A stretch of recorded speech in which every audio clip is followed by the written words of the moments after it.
Hello, thank you guys for watching. And today we are going to be talking about the Peckham Boys from the 1970s to the 2000s. The earliest waves of the Peckham gangs from the 1970s and 1980s mainly took their names from the local estates. They included Peckham Grove Boys, Acorn Boys, Outlaws Crew, Yellow Brick Massive, North Peckham Boys, and Night Jack. These gangs terrorized Peckham during the 80s, and it was a no-go zone area for normal civilians, and North Peckham Estate was called one of the most dangerous estates in London. Drugs flooded the whole community. In 1989, North Peckham Estate witnessed one of the biggest police raids. Hundreds of officers stormed through the area, breaking down doors, leaving no corner unchecked. This was no ordinary raid. It was a full-on crackdown. Officers found hard drugs, heroin, cocaine stashed in every corner, and it didn't stop there. Cash was scattered across rooms, but the real shock came when officers uncovered weapons, machine guns smuggled from Eastern Europe. The people who controlled this setup weren't just street-level dealers. They were yardies, some of the most feared criminals in the UK at the time. The yardies were known for their ruthlessness, and they'd brought the underworld of Jamaica to London. Armed, organized, and dangerous, they controlled the drug trade and protected their turf with violence. This raid was a major moment, but it barely scratched the surface of the gang culture that ran through the estate. In 1994, Burgess Park became the stage for one of the most brutal clashes in the history of the Peckham-Brixton rivalry. On one side was Peckham's firehouse crew, mostly Nigerian, proud and fearless. On the other, the 28s from Brixton, one of the largest and most powerful gangs in all of London, with connections that stretched across the city. This wasn't just any fight. Peckham and Brixton's rivalry had been brewing since the 1980s, sparked by sound clash battles that once brought the neighborhoods together. But as the years passed, the tension grew, fueled by culture clashes and turf wars.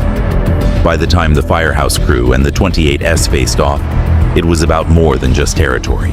It was personal. As the two groups squared off in Burgess Park, things got violent fast. Knives were drawn, bottles smashed, and the scene turned into chaos. People were getting sliced, hit, and left bleeding. The fight was brutal. Despite the violence, no one was killed that night, but the message was clear. The 28s were a force to be reckoned with.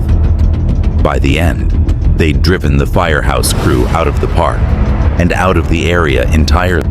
1994, the killing of Donovan Beckford was reported as being perpetrated by the Yardies, although disputed.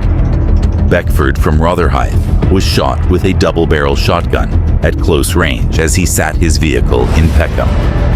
By the end of the decade, a spate of similar killings occurred in Peckham.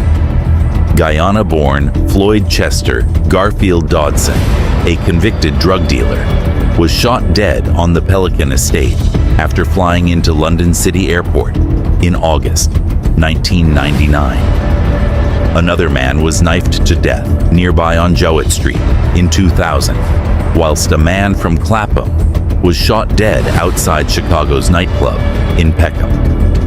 By the early 2000s, the Peckham Boys was composed of older Peckham Boys, group of older adult criminals aged 25 plus, Peckham Boys, olders, generals of various younger teams or batches aged 19 to 25, younger Peckham Boys, later teens, 15 to 18, younger Peckham Boys, up to the ages of 13 to 14, Peckham Kids, as young as 7 or 8.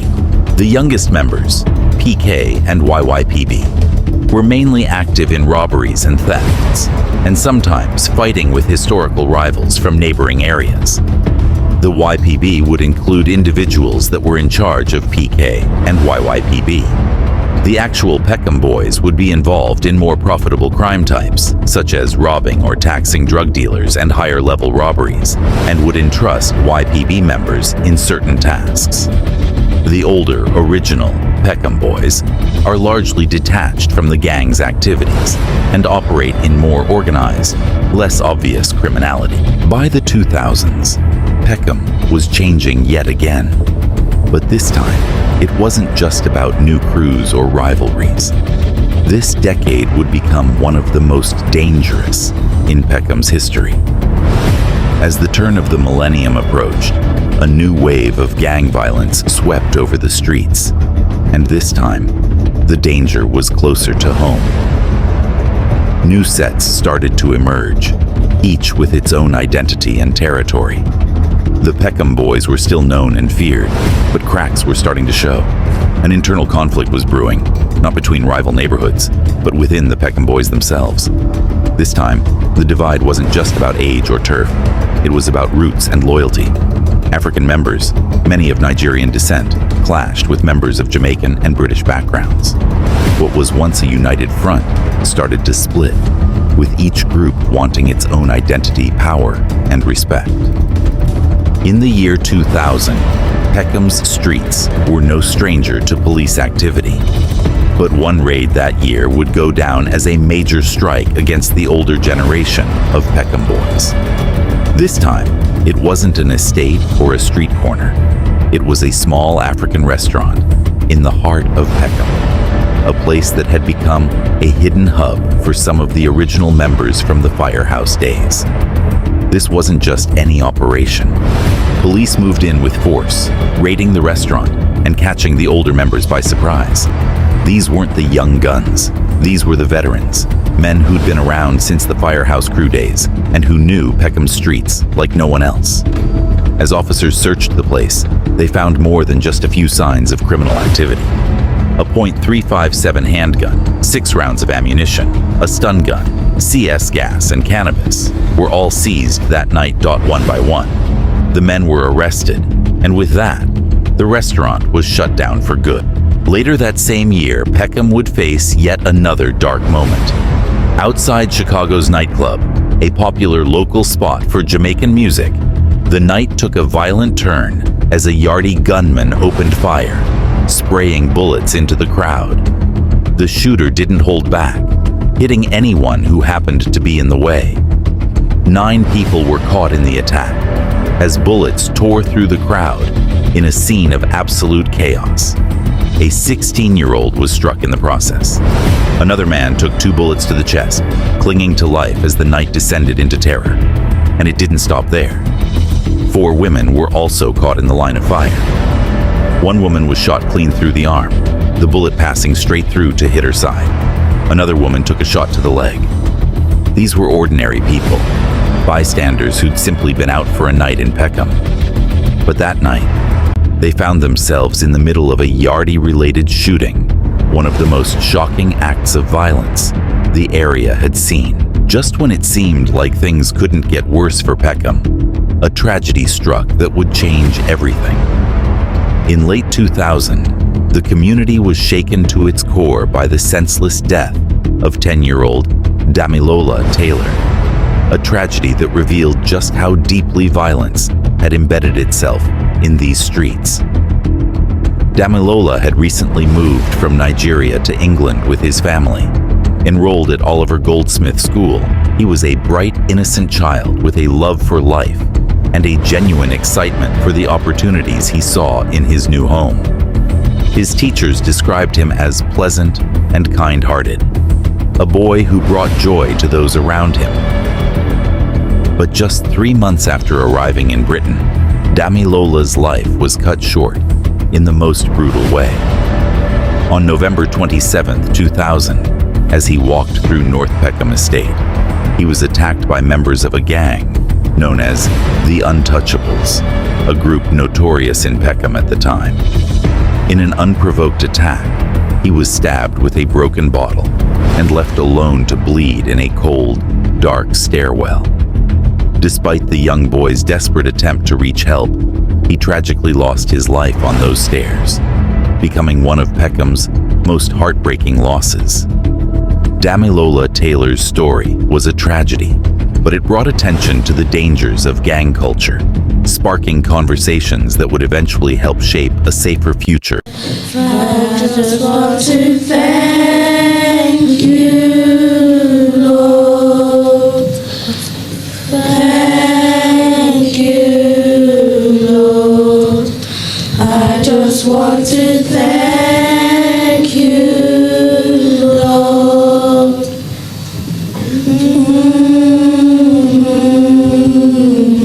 Two of Damilola's classmates, twins Kahindi and Toel, have themselves been bullied.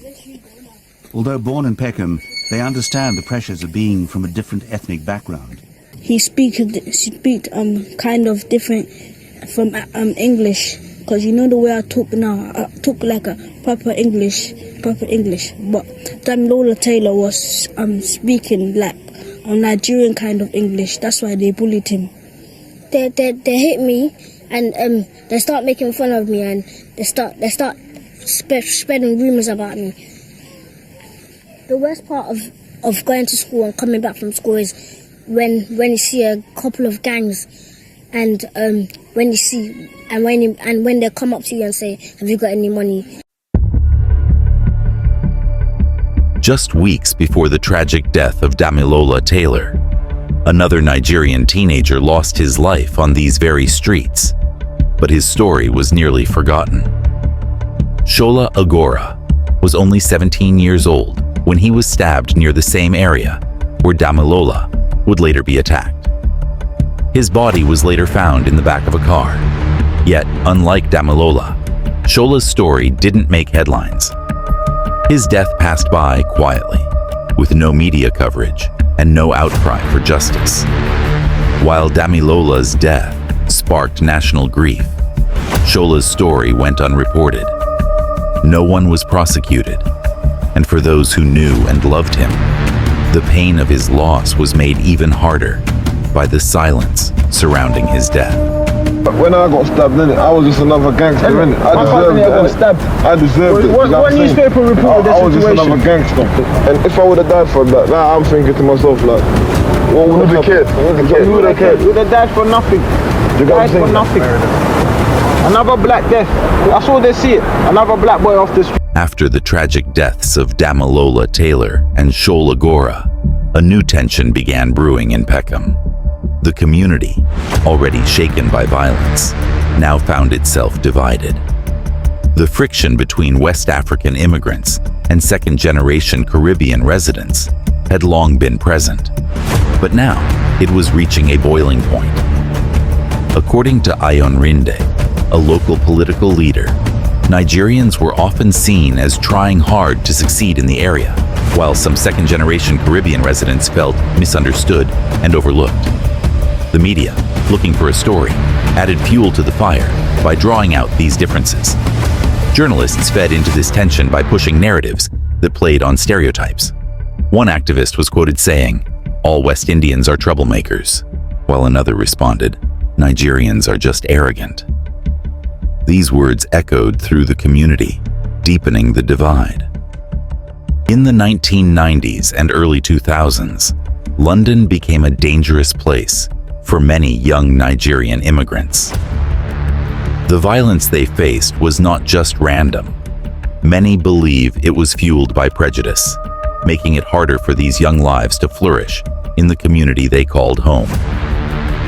In 2000 alone, the lives of 3 Nigerian teenagers were tragically cut short: Damilola Taylor, Shola Agora, and Olusola Agoro, all victims of brutal violence. During this time, African students often found themselves the targets of relentless bullying.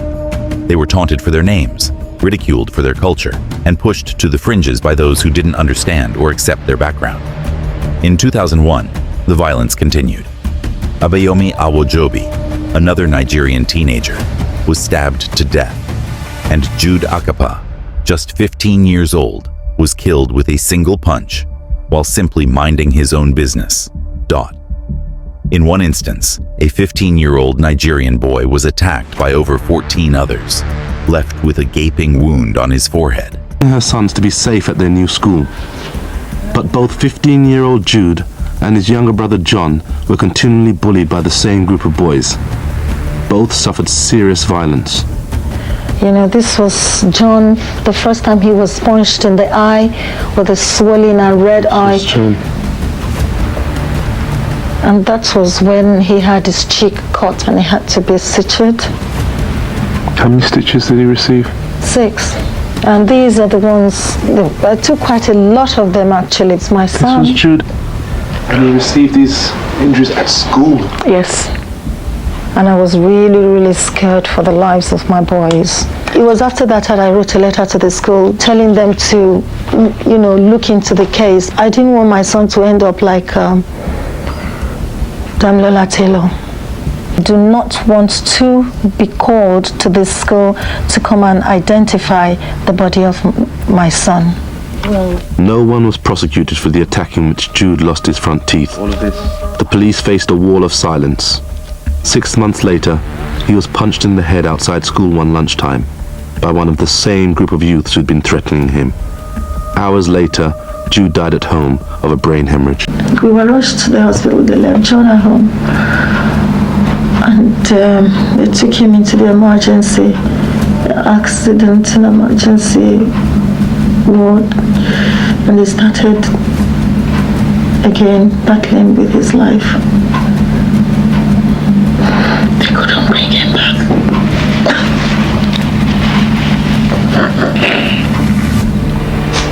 Shola is still asking for an inquiry into why no one took the violence Jude suffered seriously enough.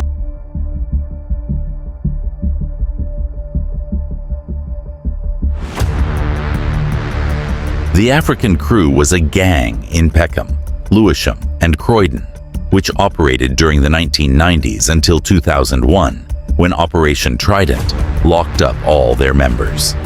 In 1997, Lawrence Appiah of the African Crew ripped off drugs from a Caribbean gang based in Lambeth called 12th Tribe and was later killed in an ambush in 1998. His brother Edwin was also shot 4 times in the ambush. Later in 1998, Edwin Appiah was jailed for 12 months after being found in possession of a loaded 9mm handgun. The gang moved their operations to North London to escape the attention of 12th Tribe, yet such was the enmity between the two gangs. Members of 12th Tribe rented a house in North London to carry out surveillance on their rivals. In 1997, Lawrence's decision to cross the 12th Tribe came at a high price. The Caribbean-based gang had roots in Lambeth, and they weren't about to let an affront go unanswered. The 12th Tribe waited, planning their retaliation with deadly precision. In 1998, the 12th Tribe struck back. Lawrence Appiah was killed in a brutal ambush, and his brother Edwin was left with 4 gunshot wounds, narrowly surviving the attack. But the conflict didn't end there. Later that year, Edwin Appiah was found with a loaded 9mm handgun and sentenced to 12 months in prison, as the African Crew felt the pressure of an ever-growing vendetta with the 12th Tribe. Trying to escape the relentless pursuit of the 12th Tribe, the African Crew moved their operations to North London. But the 12th Tribe's reach was longer than they'd imagined. Members of the 12th Tribe even rented a house in North London to keep a watchful eye on their rivals. There were numerous shootouts between the two gangs in the late 1990s, including an attempt on a Nigerian gang member named Richmond Oduku's life, after 39 shots were fired into his car. They quickly retaliated by shooting 2 yardies in the head, nearly killing them. At the end of the trial, all of them went to jail for life, and some deported back to their home country. This was an end of an era of the African Crew. In 2001, Peckham boy Marcus Hall had traveled to a So Solid Crew performance with other gang members. It took place at the Atmosphere nightclub in Luton. Hall and the others arrived late and were unable to get into the venue.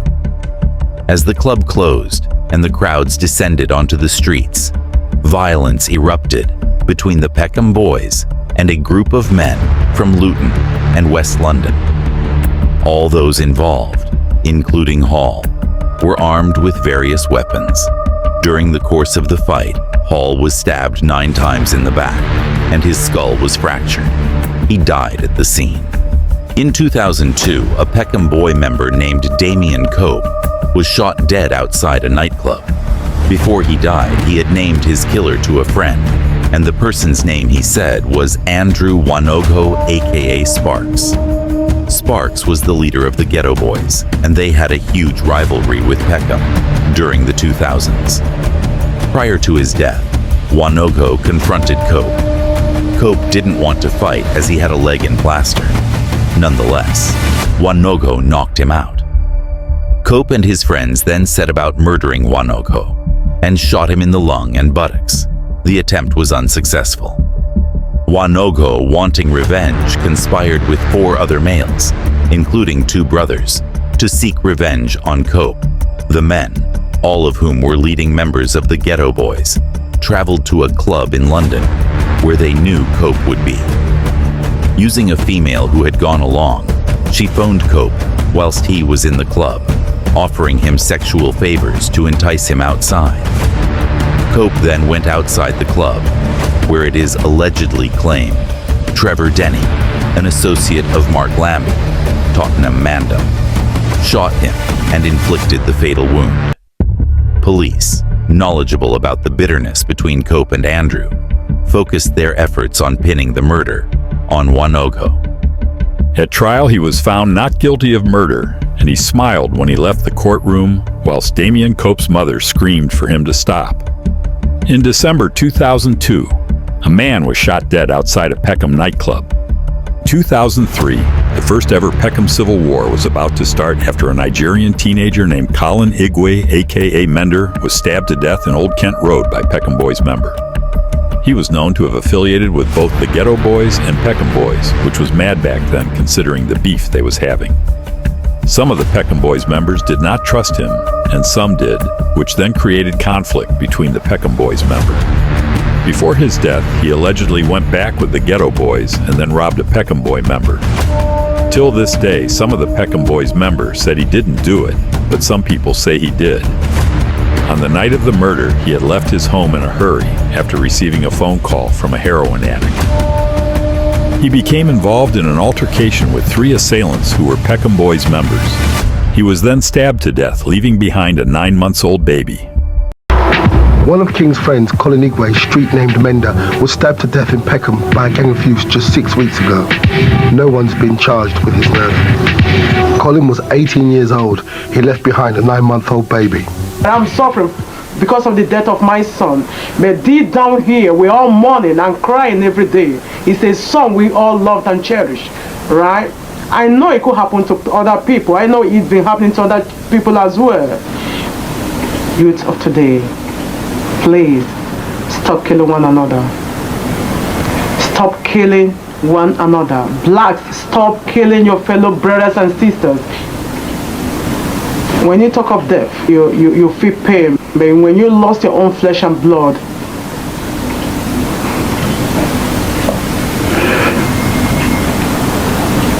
please, that's enough. For King and his friends, Colin's death didn't seem to matter to the authorities. Personally, I think he didn't get enough coverage because one, to them, he was a thug, a 19-year-old thug from the streets. But Damilola Taylor was a little boy. And they don't look at little boys as thugs.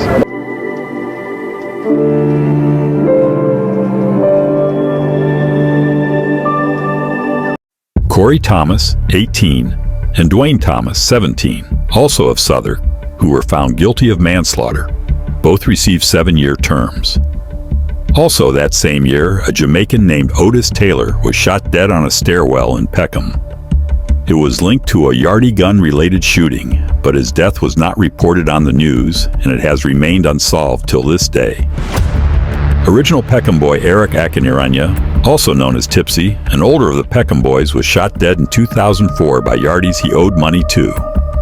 He had recently been released from Coldingley Prison, Surrey, on a temporary license after serving 3 years of a 10-year sentence for firearms offenses.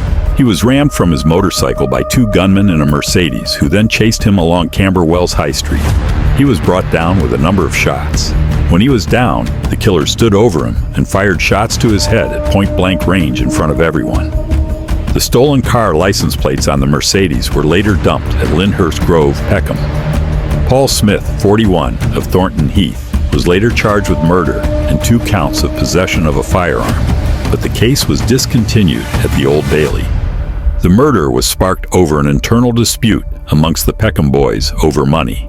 Miss Maria Garzon said, "I saw a man with a hood over his head getting out of a car. He had a gun and fired 3 bullets into the body of the man and fired 1 shot into the air. 2 buses stopped right in front of it. The passengers were shocked." Akiniranya's mother, Lucia, said today, "It's too horrible. It's too terrible to even think about at the moment." His neighbors said his family are Christians, and his mother had brought him up to be God-fearing African household. But somewhere along the line, he fell in with a bad crowd and went off the rails. It's terrible that this has happened. Nobody should die like this. The 2004 Urban Music Awards was meant to be a night of celebration for London's urban music scene, a chance for artists and fans to come together. But the night took a shocking turn when 2 rival gangs, the Peckham Boys and the Ghetto Boys, clashed in front of everyone. Without warning, shots rang out as gang members opened fire in the crowded venue. A total of 18 shots were fired, sparking panic and fear among the attendees. In the midst of the chaos, a woman was hit by a stray bullet. Remarkably, the woman survived, saved by the underwire of her bra, which deflected the bullet. A twist of fate in an otherwise tragic moment. Linton Ambersley, 28 from Lewisham, was later arrested and sentenced to 12 years in prison at the Old Bailey after admitting to wounding with intent. But for the attendees of that awards night, the trauma of what happened remained. Mollisey and 3 other teenagers, all of whom were illegal immigrants, burst into the Wood Dean Community Center on the 27th of August 2005, intent on robbing cash and jewelry from the christening guests. Mrs. Calico was celebrating the christening of her 6-month-old niece and was cradling her when Mollisey fired at her head with a 9mm automatic pistol. Nigerian brothers Taimi and Diamond Baba Muboni and Jude Odeji were convicted of manslaughter, whilst Mollisey was convicted of murder. Mrs. Calico was a refugee who had fled war-torn Sierra Leone in search of a better life, only to die at the hands of Angolan Mollisey. An African boy known as Sugar told the police how the boys had hatched out the robbery plan from his flat New Cross, where as many as 9 African youths were gathered chatting and playing computer games. Most of them had been to some African parties and knew that a lot of money and jewelry would be on show. That is the reason they decided to rob the christening party. The boys would be armed with a 9mm pistol and sawn-off shotgun. The boys claimed that the weapon had been supplied by an older African Peckham boy known as Mad Larry, whom one of the boys owed £5,000. Mollisey was allegedly a younger working for Mad Larry and had been supplied the weapons by him for the robbery. The gang, composed of teenagers, calmly robbed the guests after shooting Mrs. Calico, who lay dying on the floor. The baby miraculously escaped unhurt. About 100 people, including children, were at the party at the community center on the Wood Dean estate in Peckham, South London, when the gang struck. Timmy, Diamond, and Jude were all sentenced to 8 years imprisonment and then later deported back to Nigeria, never to live in the UK again. It was also known that Timmy and Diamond were faking their ages, and the prosecutors knew that they were older. The pair, originally from Nigeria, had carried out crimes ranging from burglary to robbery and possession of a knife since they were 12 and 10. Diamond's criminal career began in 2001 when, age 12, he was given a conditional discharge for stealing a car. 9 months later, he appeared in court accused of burglary, and in the same year he received a 6-month detention and training order for robbery. He was then given a further 4-month detention order in 2003 for possession of a knife, and in 2004, he was given a 12-month supervision order after appearing in court accused of shoplifting, attempted robbery, and theft. He also had 2 children by the time he was 17. Younger brother Timmy was just a very dangerous man, and he had anger issues. He used to terrorize local residents in Peckham.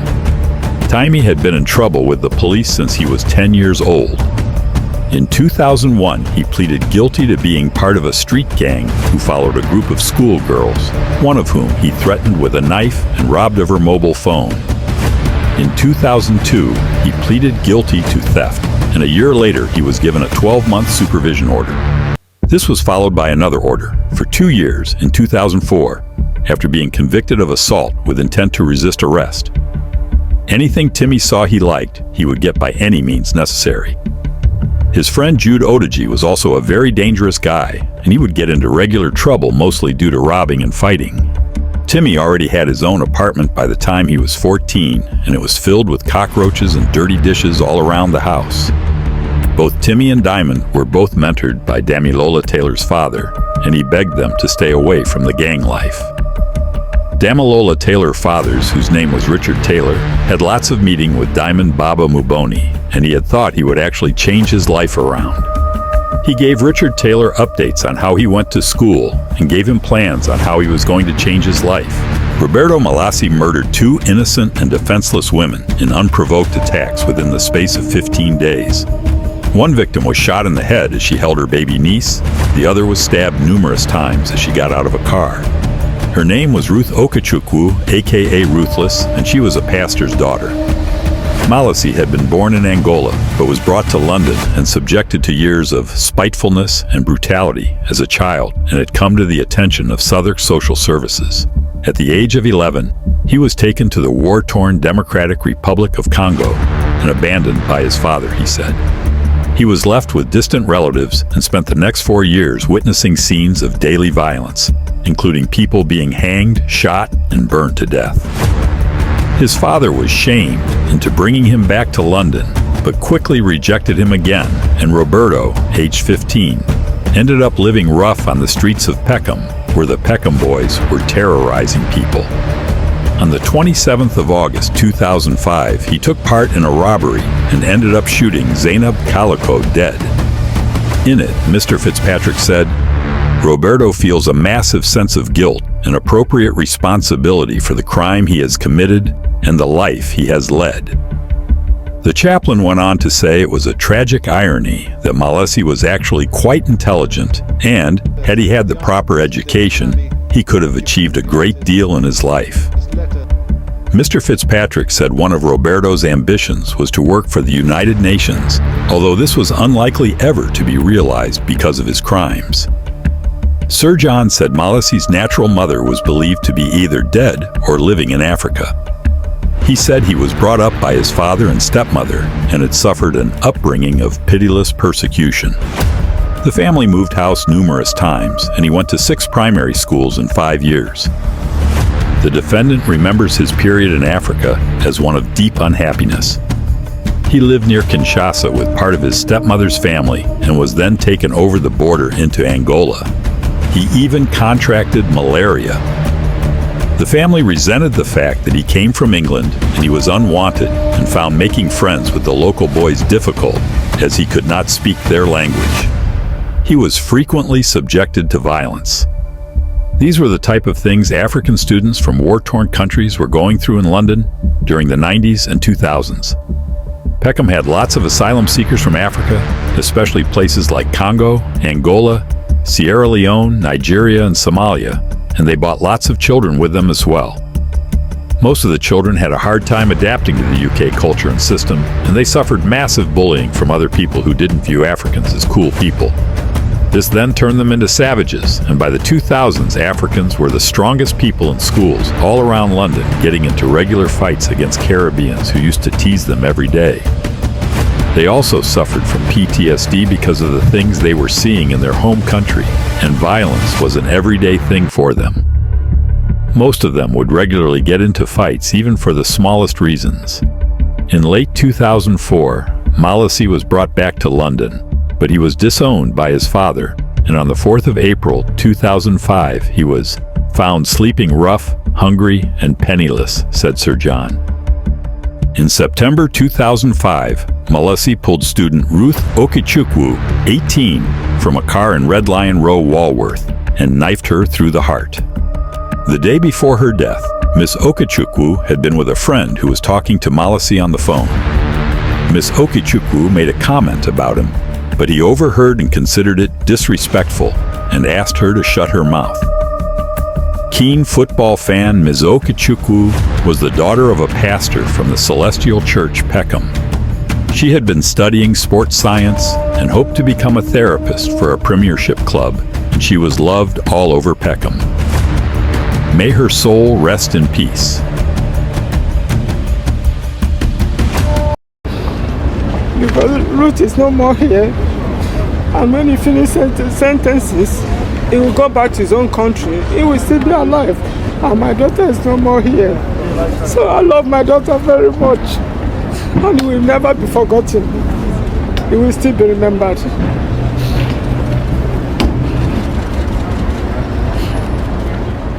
Ruth Okachukwu's mother also wanted her killer thrown out of Britain. Ruth was born and bred here, he schooled here, he's a British.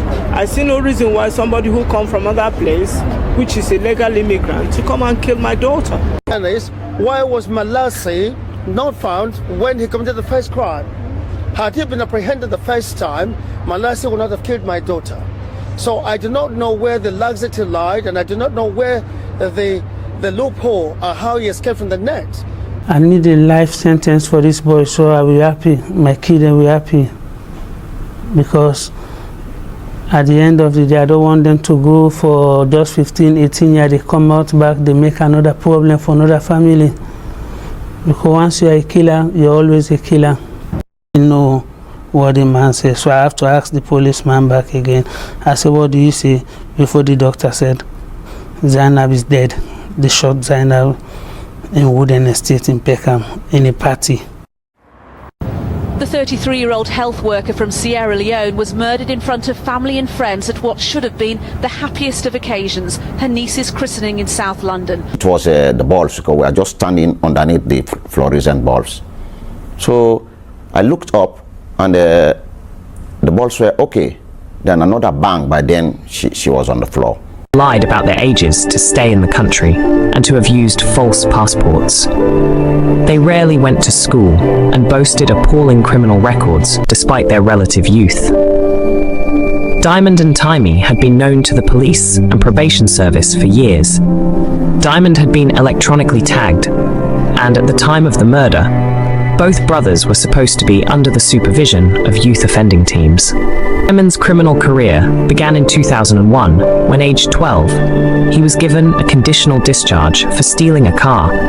9 months later, he appeared in court accused of burglary, and in the same year, he received a 6-month detention and training order for robbery. He was then given a further 4-month detention back in 2003. The Timey had been in trouble with the police since he was 10 years old. In 2001, he pleaded guilty to being part of a street gang who followed a group of schoolgirls, one of whom he threatened with a knife and robbed of her mobile phone. In 2002, he pleaded guilty to theft, and a year later, he was given a 12-month supervision order. This was followed by another order for 2 years in 2004 after being convicted of assault with intent to resist arrest. During the murder trial, the jury was shown mobile phone footage recorded after Mrs. Kaloka's death. The footage briefly featured Diamond's brother Timmy and showed an unidentified person pointing a large shotgun at a frightened youth who was forced to strip on camera. Timmy was a very dangerous guy, and he used to terrorize youths in Peckham back in the early 2000s. When I was younger, they couldn't call me younger. Me and Tim riding round the blocks, no Honda. Me and Diamond pulling out them burners on a Niger man like Kilo Shelle. Yeah, we heard you had a 9 of sand. Me and Killer Kai was taking shit off other guys, and when they protested, we're making sure their mothers cried. And Burt's didn't care about the human race. He was mad at the world, he made some niggas lose their face. And now he's doing 30 in a metal cell. The prosecution says wish we could send him hell. I got bodies on my 9, so I buried it. I got bodies on my mind, I can't bury. Sugar told police that I gave him the revolver. He turned Queen's evidence. He was up on the stand giving evidence, telling the jury shit that really had no relevance, like how I used to move the shotty in a blue bag, or how Diamond had a Glock with 2 mags, or how Timmy used to shop from his school bag, or how Burt's cleaned a Mac with a do-rag. In 2006, Jason Gale Bent, a relative of Ghetto Boy members Smiler, Craver, and Young Craver, was stabbed to death by members of the Peckham Boys while sat outside his home in Ludwig Mews, New Cross. Following the murder, the Peckham Academy and Harris Girls Academy schools were closed early after rumors that violence was planned between the Peckham Boys and Ghetto Boys as a result of Jason's death. During those times, secondary schools in London was very dangerous, and gangs used to run up on people's school and beat them up, including teachers. There was even an incident in 2001 when a teacher got stabbed to death by a school student after trying to break up a fight. That same year, Time Out magazine for London quite irresponsibly included the Peckham Boys in its top 100 list, which lists what it believes to be the most influential groups and organizations in London. Every adult and school kids knew about the Peckham Boys from north, south, east, and west. They had over 100 members. Innocent Polish nurse Magda Peniawiska was shot dead a year later when rivals from Peckham and Ghetto exchanged shots in New Cross in 2007. In 2006, Damilola Taylor killers were caught and found guilty of manslaughter after 6 long years of searching for them. They were sentenced to 8 years imprisonment in youth custody, and they was known as the Preddy brothers. The whole investigation costed £16 million altogether. When they heard their sentence, they raged in the dock as they were led down at the Old Bailey. "You're corrupt. You must be mad you know nothing," said Ricky Preddy, who was 13 at the time of the killing. The first ever trial of Damilola Taylor started back in 2002, and they was going to charge 4 youths for the death of Damilola Taylor, and they had a 14-year-old girl that allegedly saw what happened to Damilola Taylor, but that trial was going to end up a disaster. The girl just walked away from the trial for no reason. Then she came back half an hour later. The girl came back to the witness box 1.5 hours later, but continued to take offense at the cross-examination of defense counsel Courtney Griffiths QC, accusing him of upsetting her and winding me up. She said, "You know what? I'm going home." She stunned the court by leaving after being in the witness box for just 20 minutes. Later, she said she stormed out because the house where her father lives was mentioned. On her return to the witness box, Mr. Griffiths questioned the truthfulness of her evidence, suggesting she had made it up from what she had seen on television and in the newspapers. She admitted that she told the police different stories, inventing some details like telling them Damilola was bleeding like a water fountain, but said this was because she was scared of getting into trouble. The 14-year-old girl was later heard exclaiming, "Just give me the £50,000. The court has been told that a £50,000 reward was put up by the Daily Mail. The girl admitted she had lied in her first 2 interviews. Defense counsel also seized on the £4,000 hotel bill run up by the girl and her mother in 1 week under a police witness protection scheme. They made included 60 telephone calls, one of which alone cost £246.60, items from the beauty and leisure store, and £33 for room service snacks at 0445 on one day. They didn't really care about Damilola Taylor's death, and all they wanted was the money. The girl had been identified by teachers as having special needs and emotional and behavioral difficulties. She said, "She lied to the police about what she saw. She replaced one set of lies with another when she was caught out." And in court, the tangle led her to exclaim, "How am I supposed to remember all the lies I've told?" When she was put under pressure, she threw tantrums. The jury watched her stomp out of the witness box, swear at Courtney Griffiths QC, and giggle when another barrister pointed out that her story of what happened on the afternoon Damilola died was absurd. The killers of Damilola Taylor were the Preddy brothers, and they were only 12, and 13 Gwen. They killed Damilola. From the ages of 10 and 11, the Preddys were terrorizing everyone in Peckham. They were terrorizing residents, stealing mobile phones and robbing members of the public, and beating up women. Danny Preddy, the youngest of the 2, was considered the toughest member of the gang. 5 months before the killing of Damilola, Danny was convicted of assault with intent to rob after attacking a teenage boy with a baseball bat and demanding money from him. The Preddys had continued their activities after Damilola Taylor's death.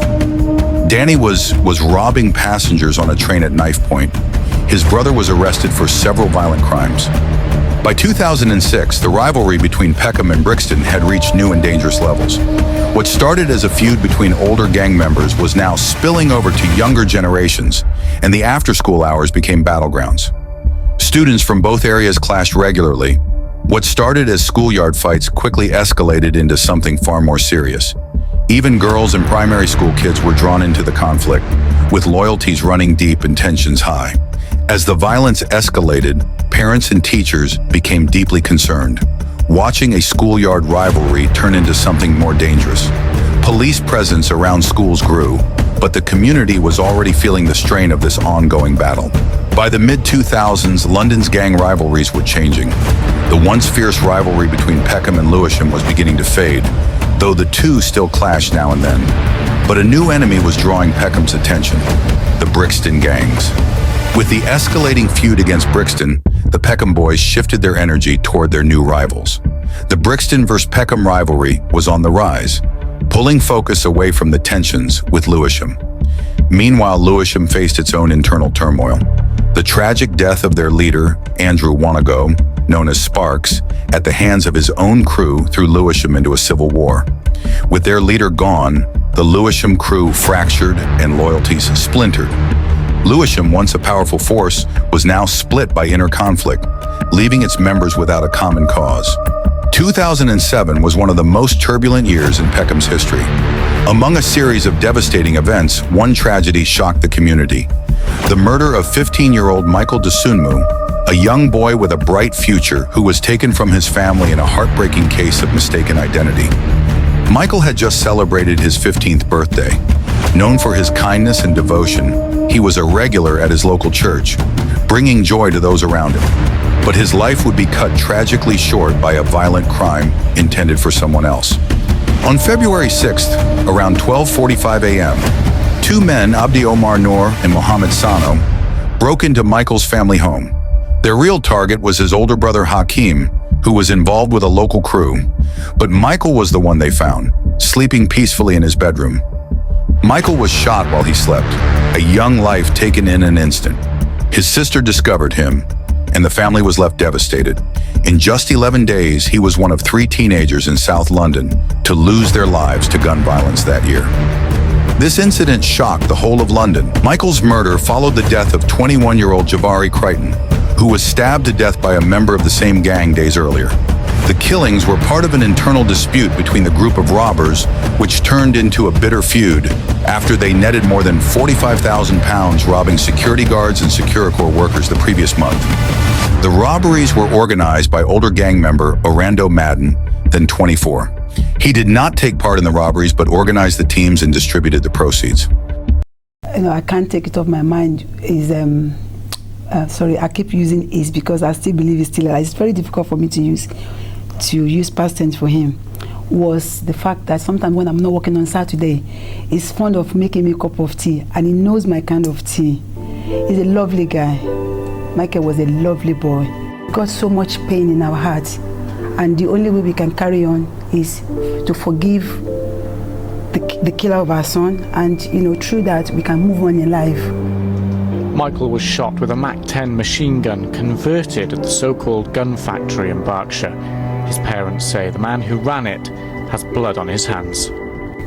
This person who is responsible for the production of, converting this gun into a dangerous weapon, how will he feel if his own child is being killed by gun? I don't know how it's going to be. I think it's best for him to go and see the grave of these innocent kids that has been killed in this country as a result of his own practice. I will never be the same again as a result of these criminal activities. I don't have any grudge against them. I've forgiven them from the bottom of my heart. But I just hope that one day they will come back to their senses and they will do a better thing. There is no amount of punishment that can bring Michael back. But I just thank God that at least justice has been done. Michael is resting in place. We can move on with our life. He is feeling guilty that he brought all this to us, because this is not the way we brought him up. But at the same time, he's still our son. We love him. We can't discard him. He has made a mistake in life. and he has shown evidence that he wanted to repair the damage he has. We shall overcome someday. Oh, deep in my heart, I do believe we shall overcome someday. Shall overcome. We shall overcome. Praise God. Praise God. Praise God. Praise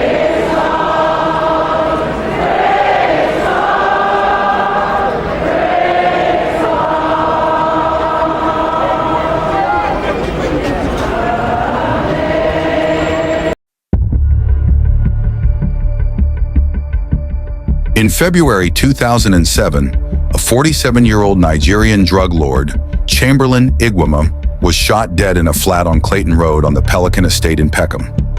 The victim was shot at point-blank range in the head, groin, and stomach and left to bleed to death. The murder was witnessed by his accountant, who claimed 3 yardies from Jamaica who had been there to purchase drugs decided they were going to rob them. The accountant, who is also Nigerian, had previous drug convictions from Venezuela and Holland. When paramedics arrived, they found 4 kilograms of crack in a Hugo Boss bag.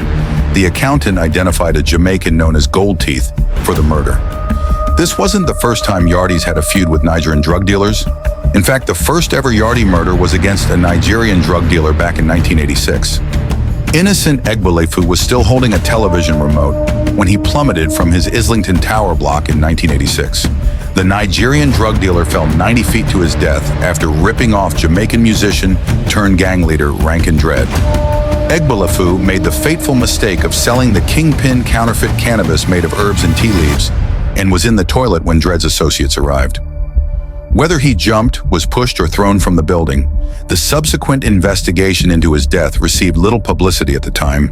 But one thing soon became clear: the Yardies had arrived. Dealers like Thicke, who's chilling out before returning to the crack trade abroad. Thicke was earning £1,000 a day in Bristol before getting caught in a drug war. He says Yardies succeed because they're so single-minded. Their willpower, their drive to go. You know what I'm saying? They love it. And because they love it, they'll do it full time. The English guys, like most Afro-Caribbean guys, they do it, but they've got other things to do, like, you know, drive around. You know, they love driving, you know, clubbing and things like that, you know what I'm saying? A lot of Jamaicans don't really go nowhere. They don't know where. They come from Jamaica and they go to Bristol. That's where they came to live in St. Paul. They don't in and around Bristol, nowhere else. They outnumber, and the British guys on the front line, yeah, and they're more violent. His vehicle's sprayed by gunfire as he waits at traffic lights. A snapshot of Britain in the summer of 1999. Handsworth, Birmingham. Michael Sr. is gunned down as he queues up outside a nightclub. Brixton, South London. Mervyn Sills is shot dead in front of at least 50 people. Lewisham, South London. Club promoter Andy Balfour is machine-gunned to death in the middle of the day on a busy street. Even when shootings happen in broad daylight, many people on the street tell the police they saw nothing. One Jamaican outlaw living illegally in South London was Christopher Bourne, or Tuffy. He'd been deported from Britain twice and had served 15 years for robbery and firearms offences in Jamaica in the 70s. Tuffy's killing in May was brutal. He was shot dead in the street in broad daylight. On Boxing Day 2007, Peckham's Depot Seweje, 20, was shot dead after being chased through the Aylesbury estate in Walworth. His body lay undiscovered for 26 hours in a communal garden after the shooting until a resident came across it. His murder remains unsolved. The weapon used to shoot Seweje was the same one used in the murder of a Nigerian boxer, James Oyebola, in Fulham, perpetrated by gangsters from Battersea. By 2008, the Peckham vs. Lewisham War was no longer deadly because Peckham started focusing on the war against Brixton, which was turning serious. Lewisham descended into civil war, so the war that had been going on since the 1980s had finally come to an end. Rest in peace to everyone who lost their life during that time. May your soul rest in peace. The Peckham versus Brixton War wasn't going to get any better, and there were lots of ride-outs going on.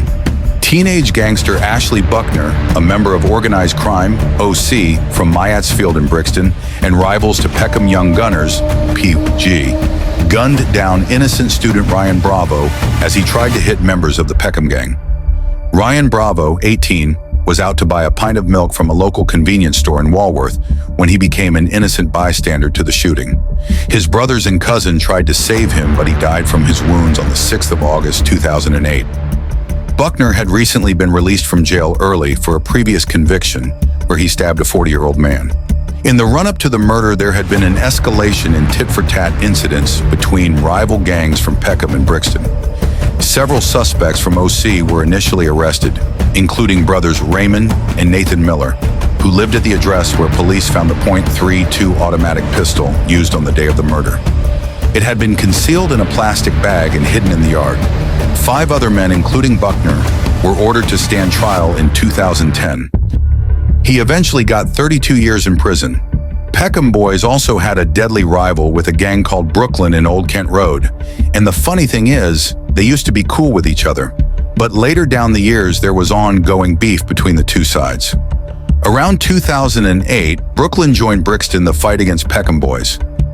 Peckham boys also made allies, especially with people from Thamesmead and Plumstead. Sunday Essiet, known as Baby Rider, was chased and stabbed to death by Thamesmead and Woolwich gang members, Miles Maddy, Adeniam Olayeti, aka Knifer, who was a very serious guy, Sikuru Doherty, and Ifedotin Gabadabo Araoye, all aged 16 and over at the time of the murder. All 4 were convicted of the 15-year-old's murder in 2009. Sunday arrived from Nigeria in 2000 with his mother and sister, having lost his father 2 years earlier.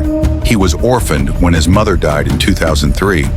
Sunday later ended up living between hostels fending for himself. He sometimes traveled to Thamesmead to play football. Prior to his death, he had been threatened by his killers and tried to warn them off by brandishing an imitation firearm at them. The incident led to the arrest of a relative of the Greenwich attackers, and they wanted revenge. Thamesmead youths were already beefing Brixton and their allies by this point, so Sunday Essiet was in danger. On Sunday's next visit to the area, he was hounded in a nearby park and football pitch on the Glendon estate. He ran away to try and escape, but was chased by the gang and stabbed 9 times in the back. The gang fled, leaving him to die in a pool of blood. 2 of the killers fled to Nigeria, but later returned voluntarily to hand themselves into police. He's incarcerated. Don't know. Listen, yeah. Okay. Check it. Listen.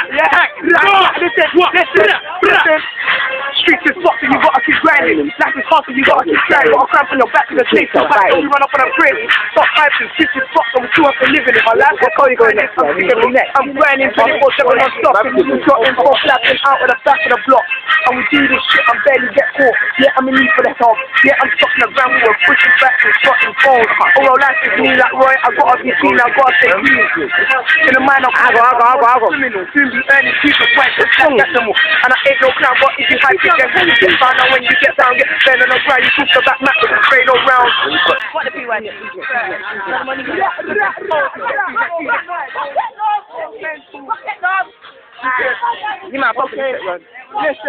Listen. Open the bag, don't drop with a snake. If you drop with a snake and you're crossing the snake, Black Mally. Peace down in the night. Don't know.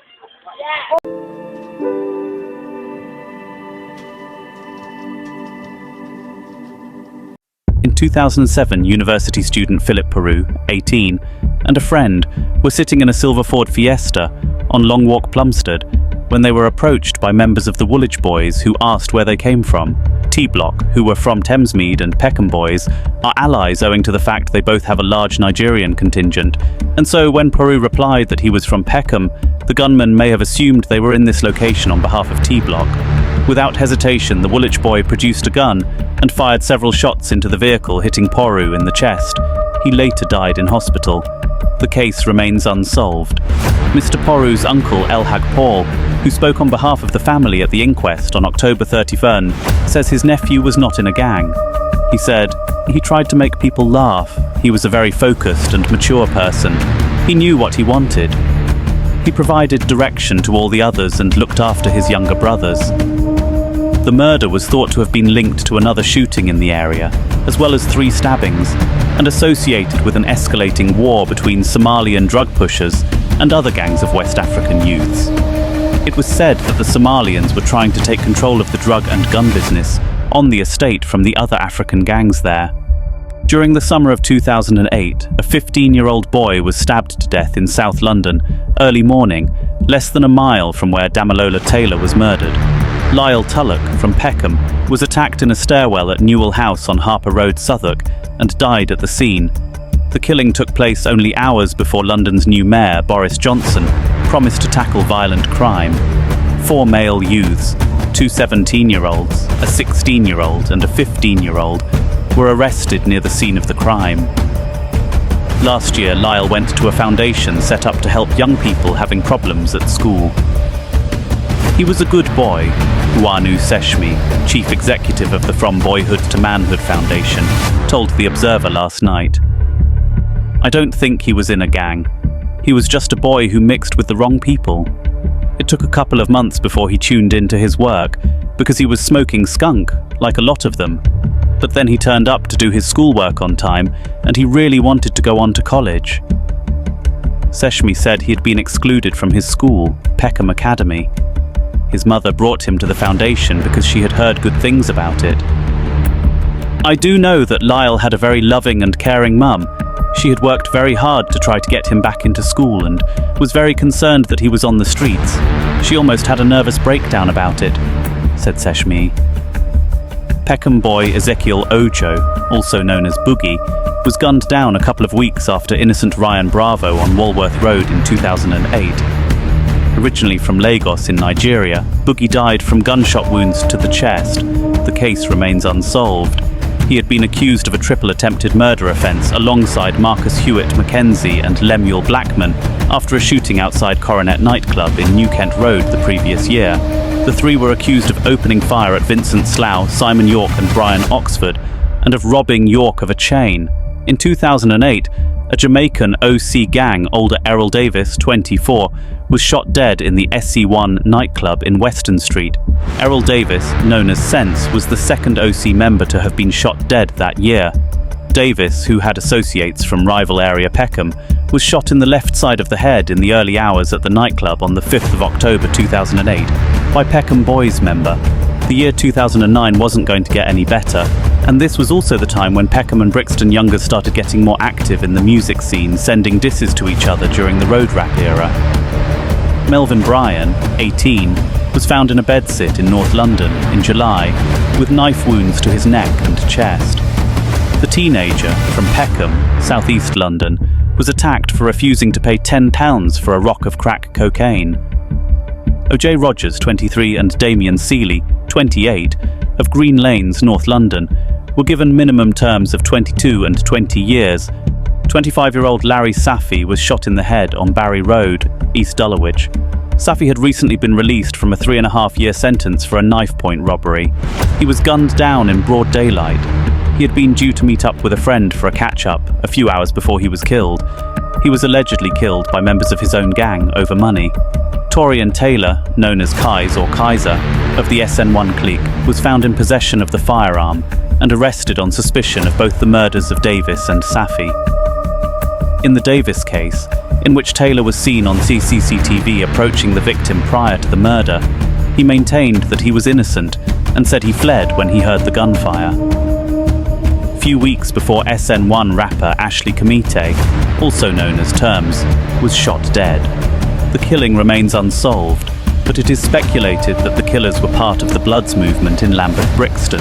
One of the youths arrested in connection to the murder was believed by police to be from CFR. It is rumoured that Larry Safi played a role in the murder of Ashley Kamite, this being the motive for the murder of Safi. O'Neill Hall, who claimed to have left the gang life in 2009, became embroiled in a series of personal disputes with members of the Dem Fucking Africans clique. In December 2009, the same gang Naira Marley was from. Hall, known by the street name Gimmick, stabbed 3 people in 3 days, leaving 1 youth with life-threatening injuries. Victim Daniel Adugyamfi, also known as Titch, needed 4 operations and spent 5 weeks in hospital after being attacked on the 14th December. He was knifed twice in the stomach and collapsed in a stairwell. The incident came 2 days after Hall had threatened to kill him. He was losing his head. Hall also stabbed friends of Gyamfi on the 12th and 13th of December. The cycle of events began on the 11th of December when Hall was branded a has-been by a younger gang member on an estate by John Ruskin Street. Hall took offence to this and lured the youth to an attack. The incident was one of a growing number of rivalries and infighting between Peckham cliques. Hall was handed a 21-year jail term at Southwark Crown Court. Police also targeted members of the OPB, original Peckham Boys, around that same time, after 150 police were involved in simultaneous raids at 17 South London addresses. 7 members aged between 27 and 36 were arrested for a string of 120 robberies across 17 London boroughs that netted them more than £150,000. 2 years prior, Marlon Grandison, also known as Raver, a head of one of the Peckham boy gangs and part of the SN1 OPB generation, was given a life sentence in 2007 after he was caught with an arsenal of weapons. Officers who were following Grandison as part of Operation Hamro found weapons, drugs, and a Halloween mask in the boot of his Fiat Punto. One of the guns was a Mac-10 machine pistol. There was also 3 Makarov pistols, 62 hollow-point bullets, 379 rounds of ammunition, 2 silencers, gunpowder, a block of cocaine worth £5,000, and numerous fake ecstasy tablets. One of the weapons was linked to several shootings, and the Mac-10 had traces of Grandison's blood, believed to be a result of him accidentally shooting himself. Grandison claimed that the weapons had belonged to his friend Anthony Williams, who had been killed during a street brawl in Aylesbury the previous year. He was given an indefinite sentence in the interest of public protection and ordered to serve a minimum of 10 years. Also that same year, a 14-year-old Peckham robber, part of the PIG, gunned down an unarmed man in revenge for humiliating his gang of robbers. Jason Major, then 26, was shot in the back by the 14-year-old as he tried to shield himself from the loaded weapon in October 2007. Prior to the incident, the youths had robbed Major of his personal belonging. However, they were left looking foolish after he turned up and demanded his property back. To add to their humiliation, the mother of one of the robbers forced them to give the property back. One of the teens later saw Major on Clifton Way, Peckham, and fired shots in his car with a handgun from 6 feet away. So back to 2009, another drug dealer from Peckham was locked up after he was spotted peddling drugs from his bicycle. Michael Ojalakin had just been released on bail when he was chased by police, but he fell off his bike and was then pursued by a member of public as he sprinted down an alleyway. He was spotted during a drugs transaction and was found in possession of £640 worth of cannabis when he was detained. The previous week he had been caught with a JD Sports bag containing around 1,300 worth of cannabis, along with plastic bags and weighing scales. He was locked up for 25 months. Peckham 2010. The once dominant Peckham Boys were on the brink of collapse, but before the eventual split, a series of violent events shook the gang and the community to its core. One of the most chilling was the murder of 17-year-old Samuel Ogunro. Samuel Ogunro was just 17 when his life was brutally cut short. In June 2010, his body was discovered inside a burning vehicle on Jowett Street. An autopsy revealed the horrifying truth. He had been shot execution style before his killers set the car alight. The roots of Samuel's murder stretched back to a firearm deal gone wrong in 2009. Samuel was involved in the transfer of a Tokarev self-loading pistol and ammunition, a deal between 2 groups, one led by Ola Apena from South London and the other by Ricky Thompson from Aylesbury. When police intervened, all members were arrested. Apena and Thompson denied everything, but Samuel, just 16 at the time, admitted he had seen the package. His testimony made him a target. To silence him, he was offered money to plead guilty to firearm possession. Behind bars, Apena and Thompson orchestrated Samuel's murder, using smuggled mobile phones to coordinate the hit. A third man, Adedoyin James Odukoya, shockingly revealed to be a police informant, was also implicated in the plot. On May 30, 2010, just one day before the trial was set to begin, Samuel was lured out and executed. He was shot in the back of the head in a calculated and cold-blooded killing, his body left in a burning car to destroy evidence by a Peckham rapper. A whole lot of grease on my tracks, cause I'll do what I say. If I didn't, why the fuck would I rap? I ain't into all this lying on tracks, I'm putting mad work. That's why these Ross Clark pigs on my back, but fuck the J's, cause they ain't stopping me from getting paid. I'ma keep flipping bays just to make cake. Me and shops on the roads moving mad weight. By all means necessary, I'ma get paid. And a few niggas need to get pitched about you wanna earn strikes off my clip. This is SI, bitch. These pussies ain't banging no sticks. I'll bang my stick and leave you slumped in the bricks.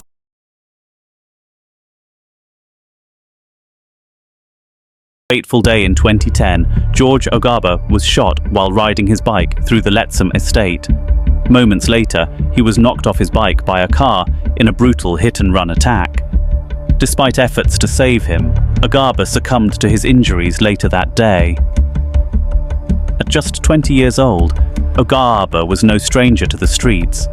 He had previous convictions for possession of cannabis and heroin, and was implicated in helping to conceal a MAC-10 machine gun used in the murder of Curtis Smith. His death, though tragic, was not entirely unexpected in the violent world he inhabited. Later that evening, friends and community members gathered to mourn Ogaba at a shrine in Peckham, but the violence was far from over. Among those who paid their respects was 18-year-old Rio McFarlane, a talented footballer with a promising future. McFarlane was an innocent bystander, but in the escalating gang tensions, innocence offered no protection. He was shot at the shrine, becoming yet another victim of the cycle of violence. Then, on 29th December 2010, 17-year-old Sylvester Acapalara was shot dead on the Pelican Estate Crane Block, whilst two other youths received stab wounds during the incident. Following the incident, a number of stop snitching leaflets were posted around the area, leading to widespread condemnation. He was chased by youths armed with a gun and knives, and found bleeding to death in a stairwell on the Pelican Estate in Peckham in December 2010. His mother was still living in Nigeria when he died, and he was a very gifted man. Sodiq Adeojo, 20, of Peckham, was given a minimum term of 30 years for the gun murder of a promising athlete. In October 2010, 16-year-old schoolboy Samuel Adelagun, aka Sammy Guns, was killed from a bullet wound to the chest in Chesterton Road, Plaistow, by Peckham Boyz members. Another boy of 15 was also shot in the abdomen. It is rumoured that a local gang member from the Plaistow area had robbed someone close to a senior ranking member of the Peckham Boys, and that the shooting was in response to this violation. Officers think two balaclava-clad gunmen opened fire on the group of youths. The killing remains unsolved. Samuel's mother, Ola Shakumbi, said, "The death of my son has greatly affected myself and my family. He is missed very much every day, and his death has left a significant hole in our lives." It was also alleged that Sammy Guns had a curse put on him by a Ghanaian older in East London after Sammy Guns allegedly robbed him. His name was Nana Opong, and he was one of the most feared guys in the whole of London. He beat 3 murder charges against him, but at the end he got found guilty of murdering Robert Powell, aka Fox, who was part of the Love of Money Mandem gang during the 1990s. Nana Opong was part of an African gang during the 90s, and his first murder was against a gang boss named Jeremiah Oki, who was the boss of Plaistow. But he beat the case in 2001. Jeremiah Oki death has basically been forgotten, and there was absolutely no news coverage surrounding his death. After all the murders that happens in Peckham, all of these incidents completed changed Peckham, and after all this, Peckham was no more united. If you're moved by these stories and want to see an end to this kind of violence, make sure to subscribe, share this video, and join the conversation. Together we can shine a light on the darkness and work toward lasting change.